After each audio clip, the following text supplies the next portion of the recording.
क्या हम इस ब्रह्मांड में अकेले हैं?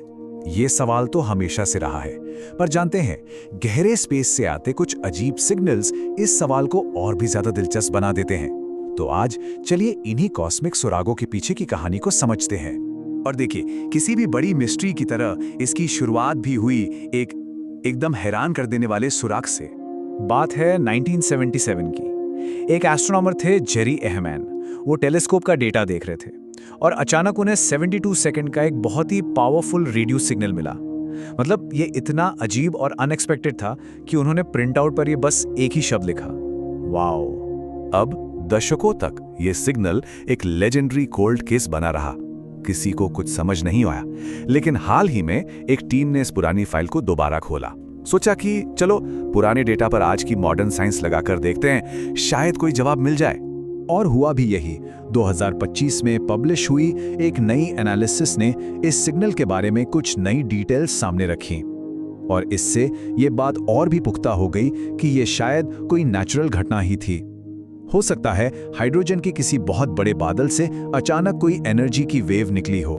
लेकिन कहानी सिर्फ वाव सिग्नल की नहीं है, ये तो बस एक किरदार है। ऐसी कॉस्मिक पहेलियों की एक पूरी कास्ट है जो एस्ट्रोनॉमर्स का सिर घुमाए रखती है। आजकल हम हर तरह की अजीब चीजों को ट्रैक कर रहे हैं, जैसे कि फास्ट रेडियो बर्स्ट। सोचिए, मिली सेकेंड्स में, मतलब पलक झपकने से भी कम टाइम में इतनी एनर्जी छोड़ते हैं जितनी पूरी गैलेक्सी भी नहीं छोड़ती। या फिर कुछ ऐसे तारे हैं जिनकी रोशनी अचानक कम हो जाती है और किसी को पता नहीं कि ऐसा क्यों हो रहा है। जैसे ये ऑब्जेक्ट देखिए, नॉर्मली पल्सर जो होते हैं, मतलब मरे हुए तारों के बहुत घने घूमते हुए कोर, वो बहुत तेज घूमते हैं। लेकिन ये वाला तो नामुमकिन हद तक धीमा है।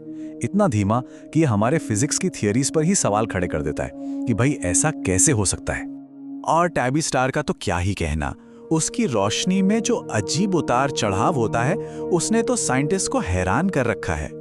जो लीड रिसर्चर हैं वो खुद मानती हैं कि इसका सबसे अच्छा जवाब शायद वो है जिसके बारे में अभी तक किसी ने सोचा ही नहीं है। तो सवाल ये है कि साइंटिस्ट्स इन मामलों की तह तक पहुंचते कैसे हैं? ये बिल्कुल एक जासूसी के काम जैसा है, एक एक करके चीजों को लिस्ट से हटाना। और कभी-कभी जो मुजरिम होता है वो कहीं दूर नहीं बल्कि हमारे आसपास ही होता है। देखिए, कॉस्मिक जासूसी का पहला नियम, सबसे पहले ये पक्का करो कि सिग्नल धरती से ही तो नहीं आ रहा। और कई बार ऐसा होता भी है, कोई सिग्नल लगता तो है कि गहरे स्पेस से आया है, पर असल में वो बस एक धोखा होता है, एक गलत सुराख। जैसे 2024 में हुआ, एस्ट्रोनॉमर्स ने एक पावरफुल बर्स्ट को ट्रैक किया। लगा कि किसी दूर गैलेक्सी से आया होगा, पर जानते हैं वो कहां से आया था? 1964 के एक पुराने बेकार पड़े नासा सैटेलाइट से। स्पेस जंक से निकले एक छोटे से स्टैटिक डिस्चार्ज ने एक बड़ी कॉस्मिक घटना की हूबहू नकल कर ली। और इसे एक घटना ने स्पेस डेब्रिस, मतलब अंतरिक्ष के कचरे की बढ़ती प्रॉब्लम पे सबका ध्यान खींचा। ये कबाड़ का जो बादल हमारे चारों तरफ घूम रहा है, वो अक्सर ऐसे झूठे सिग्नल पैदा कर सकता है और इससे असली कॉस्मिक सिग्नल्स को खोजना और भी मुश्किल हो जाता है। लेकिन हाँ, कभी-कभी सब्र से की गई जासूसी से असली कॉस्मिक केस भी सॉल्व हो जाते हैं। हाल ही में एक मिस्ट्री सिग्नल था जो हर 2 घंटे में रिपीट हो रहा था। उसे पुराने आर्काइव डेटा और नई ऑब्जर्वेशंस को मिलाकर आखिरकार सुलझा लिया गया। और इसका सोर्स कोई एक चीज नहीं बल्कि 2 चीजें थी। एक व्हाइट ड्वार्फ, मतलब सूरज जैसे तारे का मरा हुआ कोर, और उसका एक साथी तारा। ये दोनों एक दूसरे के बहुत करीब ऑर्बिट में थे और जब इनके पावरफुल मैग्नेटिक फील्ड्स आपस में टकराते थे तो वही रेगुलर रेडियो पल्स पैदा होती थी। तो केस क्लोज। तो इतनी सारी इन्वेस्टिगेशन के बाद, झूठे सुराग, सुलझे हुए केस, इन सब के बाद उस सबसे बड़े सवाल का क्या? उसका फैसला क्या है? तो चलिए अब उस सवाल पर आते हैं जो सबके दिमाग में घूम रहा होगा। तो क्या ये सब एलियंस का काम है? देखिए, अगर हर भरोसेमंद सोर्स की माने तो जवाब है नहीं। साइंटिस्ट का काम करने का तरीका ही यही है। वो हमेशा पहले हर तरह के नेचुरल एक्सप्लेनेशन को रूल आउट करने की कोशिश करते हैं और अब तक हर मिस्ट्री सिग्नल का कोई ना कोई फिजिकल या इंस्ट्रूमेंटल कारण मिल ही गया है। लेकिन इसका मतलब ये नहीं कि सच्चाई बोरिंग है। सच तो ये है कि असलियत अक्सर उतनी ही कमाल की होती है।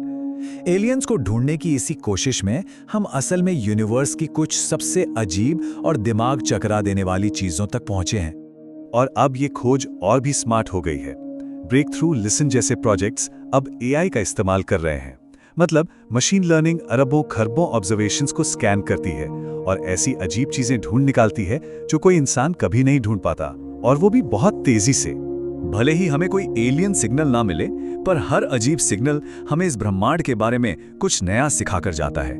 ये हमें लगातार याद दिलाता है कि ये यूनिवर्स हमसे बात कर रहा है, और हर नई मिस्ट्री के साथ हम बस उसकी भाषा को समझना सीख रहे हैं।